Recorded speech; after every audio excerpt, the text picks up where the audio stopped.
अस्सलाम वालेकुम दोस्तों, अज तुहाडे वास्ते माशाल्लाह बहुत ही आला क्वालिटी की माशाल्लाह बकरी लेंदे ने। पहले सूबे च मूँह जनाब दो दंद है, वह भी तुहानूं वीडियो एंड तक विखा इंशाल्लाह तुहानूं अच्छी तरह इन्फॉर्मेशन देवांगे। और बिल्कुल माशाल्लाह तोता फेस है और बेहतरीन आला नस्ल की माशाल्लाह चीज़ ने।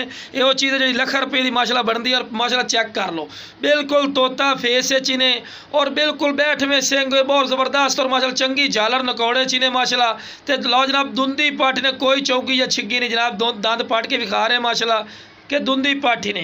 तो फेस नकौड़ा ही माशाल्लाह चेक करें जी बकरा का तो माशाल्लाह बहुत ही आला और नियाब माशाल्लाह चीज़ ने। बिल्कुल बैठ में सिंग और क्वालिटी वाली माशाल्लाह पाठी ने। माशाल्लाह चीज़ भी चेक कर सकते हैं, चंगी वेल और माशाल्लाह बहुत ही प्लस क्वालिटी, बिल्कुल बराबर दे थान, कोई वड्डा छोटा थान नहीं। और दोती जनाब इतना केक जो अपने बच्चे ने पिवा सकती 1.5 to 2 किलो माशाल्लाह वो बकरा के थले पिया जिसनों ये माशाल्लाह जनाब दुध पिवा रही है। तो लो जनाब रोजाना की रूटीन नाल जनाब चारा भी खवा के भी खा रहे हैं। तो एक होर भी बेनीफिट है जनाब 100% जनाब गब्बन ने एक हफ्ते की। और यह जो बच्चा पिया 2 to 2.5 महीना का माशाल्लाह का बच्चा ही ने। और बहुत ज़बरदस्त और बिल्कुल तोता फेस और बहुत ही आला क्वालिटी का माशाल्लाह बकरा ही ने जेड़े थले जनाब। वो बकरे माशाल्लाह लाख रुपये इंशाल्लाह बनता है। और अच्छी खुराक देवन नाल बिल्कुल सीधी दोम में और बिल्कुल तोता फेस ने जनाब। यह होंगी क्वालिटी वाला माशाल्लाह बकरा 2 to 2.5 महीना का माशाल्लाह बकरा ने दोमी चेक कर देना बिल्कुल सीधी और बिल्कुल तोता फेस जनाब, बिल्कुल तोता फेस एनू फेस आने बिल्कुल तोता फेस माशाल्लाह पठोरा ही ने।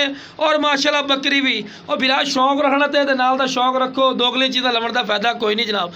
थोड़ा रेट ज़्यादा होंदा है लेकिन चीज़ अच्छी होंदी है जिस माशाल्लाह आपको बेनीफिट भी तुहानूं मिलता है और क्वालिटी भी है प्लस है जनाब। और माशाल्लाह चेक कर सकते हैं माशाल्लाह दूध वगैरह पिवा के विखा रहे हैं कि तुहानूं पता लगे कि माशाल्लाह सेहतमंद है। और माशाल्लाह दूध पींदा माशाल्लाह वेखो नाल दे नाल पूंछ ला रही है, ये निशानी होंदी माशाल्लाह सेहतमंद जानवर और सेहतमंद बच्चे की। तो बहुत ज़बरदस्त ने क्वालिटी वाली ने माशाल्लाह बकरी भी। और खुद चेक कर सकते हैं जनाब, साढ़े अखी तो ना रवो साढ़े गल तो ना रवो, तुसी खुद भी चेक कर सकते हैं। जेड़ा भाई इंशाल्लाह इसी फायदा ही फायदा जरासी बहुत बेनीफिट वाली चीज़ ने और क्वालिटी वाली माशाल्लाह चीज़ ने। कितनी देर हो चुकी है माशाल्लाह बच्चे दूध पीते माशाल्लाह चेक कर सकते हैं। और पाठी माशाल्लाह चेक कर बिल्कुल कन्फर्म गब्बन ने। और बकरा भी चेक कर सकते हैं बिल्कुल तोता फेस चमकदार पशम में। तो लो जनाब टुरा के भी खा रहे हैं माशाल्लाह, छलांगा मार दे कोई लंगड़ी लुड़ी ना उसी माशाल्लाह सेहतमंद और